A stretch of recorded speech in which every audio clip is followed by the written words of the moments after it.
தூத்துக்குடியில் பல ஆண்டுகளாக குடியிருந்து வரும் பொதுமக்களை அங்கிருந்து வெளியேற்ற முயற்சி செய்வதாக இந்திய லஞ்ச ஒழிப்பு மைய சேர்மன் லஞ்ச ஒழிப்பு பாபுவிடம் பெண்கள் புகார். அகில இந்திய லஞ்ச ஒழிப்பு கண்காணிப்பு குழு சார்பில் தூத்துக்குடியில் உள்ள தனியார் ஹோட்டலில் ஆலோசனை கூட்டம் இன்று நடைபெற்றது. கூட்டத்திற்கு அகில இந்திய லஞ்ச ஒழிப்பு கண்காணிப்பு குழு மாவட்ட இணை ஒருங்கிணைப்பாளர் பிரான்சிஸ் தலைமை தாங்கினார். அகில இந்திய லஞ்ச ஒழிப்பு மைய சேர்மன் லஞ்ச ஒழிப்பு பாபு கலந்து கொண்டு பொதுமக்களிடம் மனுக்களை பெற்றுக்கொண்டார்.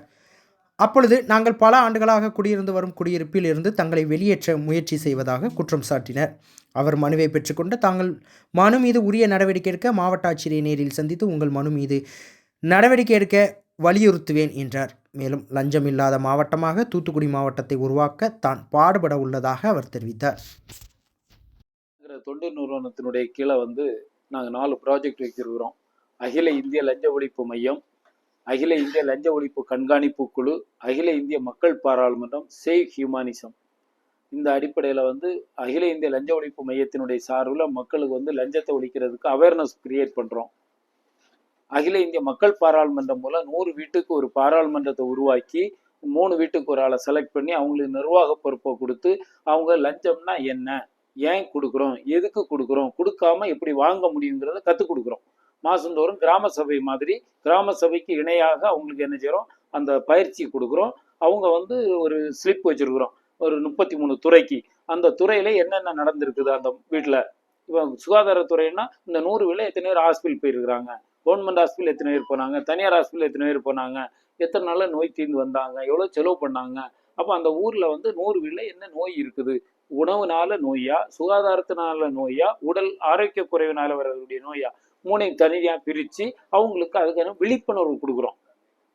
இப்போ ஸ்ட்ரீட் லைட் இருக்குது, 100 வீட்டுக்கு இடையில ஒரு 110 ஸ்ட்ரீட் தெரு கம்பம் இருக்குன்னு வச்சுருங்க, மின் விளக்கு கம்பம். அதில் எத்தனை இடத்துல லைட் போட்டிருக்கு, எத்தனை இடத்துல போடலை, போட்டதில் எத்தனை இடத்துல எரியுது, எத்தனை இடத்துல எரியலை, மாதந்தோறும் எவ்வளோ கரண்ட் பில் வருது, ஒரு லைட்டுக்கு எவ்வளோ பவர் வருது அப்படின்னு தெரிஞ்சிங்கன்னா இது எவ்வளோ, இது வேற யாரோ கொக்கிப்பட்டு கரண்ட் எடுக்கிறாங்களா, ஃபங்க்ஷன் கரண்ட் எடுக்கிறாங்களா, அது தெரிய வரும்.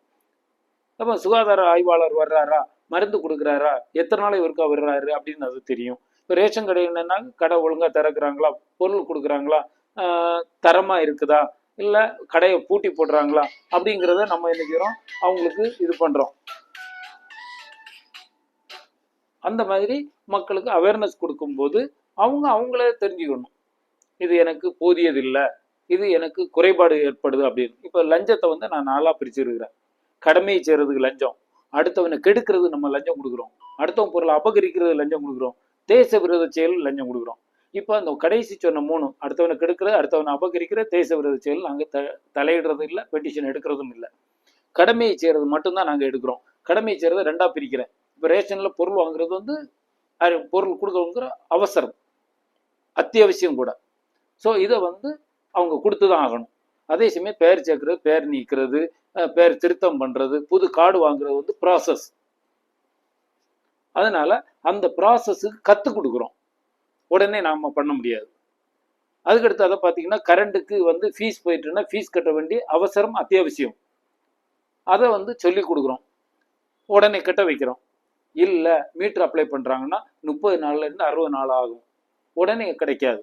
முறைப்படி காவல் இருக்கிற அவங்கள என்ன செய்கிறோம், ஆலோசனை கொடுக்குறோம். லஞ்சம் கொடுக்காம வாங்கினா 60 நாள் கழிஞ்சவரை கிடைக்கலன்னா நம்ம கேட்கலாம் அப்படிங்கிற மாதிரி. அதுக்கடுத்து பார்த்தீங்கன்னா கவர்மெண்ட் ஹாஸ்பிட்டலில் போனால் மருந்து வாங்குறது அத்தியாவசியம், அவசரம். அதே சமயம் எக்ஸ்ரே எடுக்கணும், ஸ்கேன் எடுக்கணும், வேறு ஹாஸ்பிட்டல் கொண்டு போகணும், ட்ரீட்மெண்ட் கொடுக்கணுங்கிற அது ப்ராசஸ், நோயினுடைய தன்மையை பொறுத்து. அப்போ அவசரத்தை அவசரமாகவும் ப்ராசஸாகவும் கற்றுக் கொடுத்து அவசரத்தை ப்ராசஸ் ஆகிடக்கூடாது, ப்ராசஸை அவசரமாகிடக்கூடாது. அப்போ தான் லஞ்சம்ங்கிற வருது. அதனால் அவங்கள முறைப்படுத்தி இதெல்லாம் கொடுக்காம பண்ணலாம். இது முறைப்படி நீங்கள் கொஞ்சம் காவல் இருக்கணும் அப்படிங்கிறத சொல்லி கற்றுக்க. ஊரில் ஏற்கனவே உப்பளமாக இருந்திருக்கு, அதை ஒரு ஆள் லீஸ் எடுத்திருக்கிறாரு.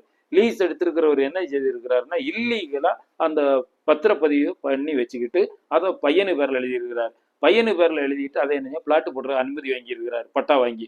அப்போது பத்திரம் எழுதுனது தவறு, சட்டவிரோதம், பட்டா கொடுத்தது சட்டவிரோதம். அதை பிளான் அப்ரூவல் கொடுத்துருக்குறாங்க டிடிசிபி, அதுவும் சட்டவிரோதம்.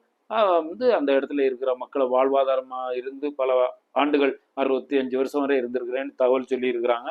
அவங்களுடைய இடத்த அப்புறப்படுத்துறது நகராட்சி ஒரு உறுத்தல் அறிவுறுத்தல் கொடுத்துருக்குறாங்க பட்டாவை இது வந்து அவங்க கன்சிடர் பண்ணணும் அப்படிங்கிறதுக்காக தான் அவங்க என்னிடம் மனு கொடுத்துருக்காங்க.